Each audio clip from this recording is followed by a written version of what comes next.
কমললোচনে বিশ্বরূপে বিশালাক্ষী বিদ্যাং দেহি নমহস্তুতে জয় জয় দেবী চরাচর সারে। পুরোহিতের বদলে এবার এআই করল বাগদেবীর আরাধনা।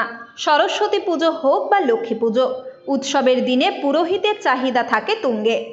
নির্দিষ্ট সময়ের মধ্যে পুরোহিত পাওয়া নিয়ে প্রায়শই সমস্যায় পড়েন গৃহস্থরা।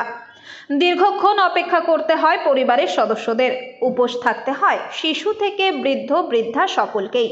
তবে এবার আধুনিক প্রযুক্তির যুগে এক অভিনব উদ্যোগ রীতিমতো চমকে দিল সীমান্ত শহর বনগাঁকে। এই প্রথম পুরোহিতের পরিবর্তে আর্টিফিশিয়াল ইন্টেলিজেন্স অর্থাৎ এআই ব্যবহার করে সম্পন্ন হলো সরস্বতী পুজো। বনগাঁর সুভাষপল্লীর বাসিন্দা সুশোভন ঘোষের উদ্যোগে এই ব্যতিক্রমী পুজোর আয়োজন করা হয়। সরস্বতী পুষ্পাঞ্জলি মন্ত্র। প্রথম ও দ্বিতীয়বার অঞ্জলি দেওয়ার মন্ত্র। ও সরস্বত্যই মহাভাগে বিদ্যে কমললোচনে বিশ্বরূপে বিশালাক্ষী বিদ্যাং দেহি নমহস্তুতে জয় জয় দেবী চরাচর সারে কুচযুগ শোভিত মুক্তাহারে বিনা পানিস্তে ভগবতী ভারত।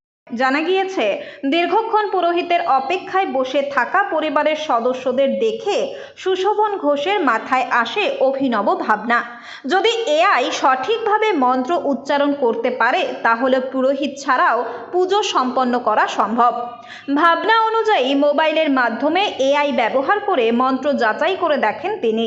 মন্ত্র সঠিক দেখে নিশ্চিত হওয়ার পর আর দেরি না করে শুরু হয় পুজো।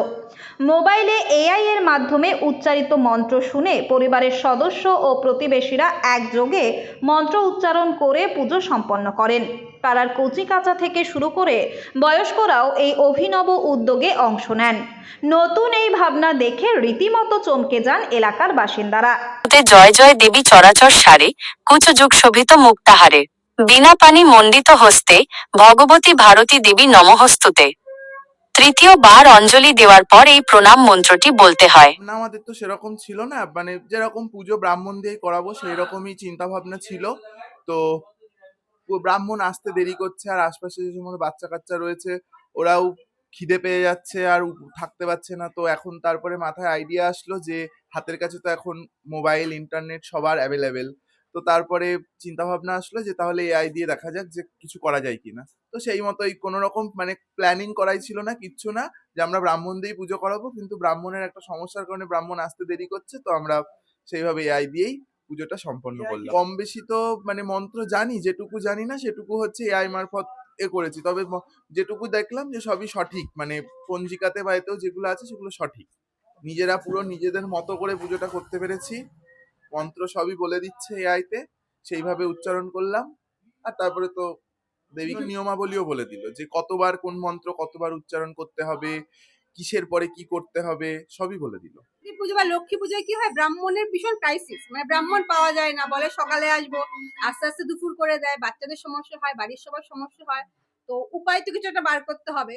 তো এখন উপায় হলো এআই। এত মানে হাতের কাছে ফোন চলে এসছে, এত সিস্টেম, ইন্টারনেট ব্যবস্থা সমস্ত কিছু কাছে, তো এখন এআই দিয়েই সে কারণে পুজোটা করে ফেললাম। কারণ আমার ছেলেটা ছোট, সকাল থেকে না খেয়ে বসে রয়েছে, ওরও সমস্যা হচ্ছে।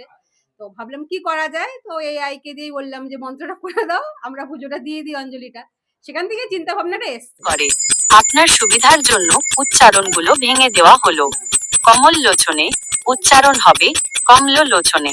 বিশালাক্ষী উচ্চারণ হবে বিশালাক।